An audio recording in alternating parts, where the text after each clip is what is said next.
ഇന്ന് നമുക്കൊരു സ്മൂത്തി തയ്യാറാക്കാം. അതിനായിട്ട് 7 ഈത്തപ്പഴം എടുക്കാം. അതിൻ്റെ കുരുവൊക്കെ മാറ്റി അതിനോടൊപ്പം 10 പിസ്ത, 10 ബദാം, 10 കാഷ്യൂ, 1 ടീസ്പൂൺ ഡെസിക്കേറ്റഡ് കോക്കനട്ട്, അതുണ്ടെങ്കിൽ മാത്രം മതിയാവും. 1 കപ്പ് പാലും കൂടി ഒഴിച്ച് നന്നായി മിക്സ് ചെയ്ത് ഒരു അരമണിക്കൂർ റെസ്റ്റ് ചെയ്യാൻ വയ്ക്കാം. അതിൻ്റെ ബദാമും പിസ്തായും ഇതൊക്കെ ഒന്ന് കുതിർന്ന് കിട്ടിയാൽ മിക്സിയിൽ അടിച്ചെടുക്കാൻ എളുപ്പമാവും. അതിനാണ് കുറച്ച് അരമണിക്കൂർ വയ്ക്കുന്നത്. അതിനുശേഷം ഇതെല്ലാം കൂടി മിക്സിയിൽ ഒഴിക്കാം. മിക്സിയുടെ ജാറിൽ ഒഴിച്ച് കൊടുക്കാം.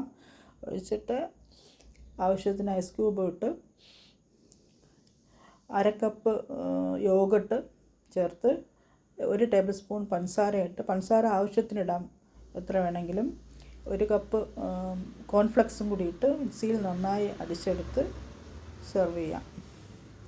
എൻ്റെ വീഡിയോ ഇഷ്ടമാവുകയാണെങ്കിൽ ലൈക്ക് ചെയ്ത്, ഷെയർ ചെയ്ത്, സബ്സ്ക്രൈബ് ചെയ്ത് എന്നെ സപ്പോർട്ട് ചെയ്യുമെന്ന് കരുതുന്നു.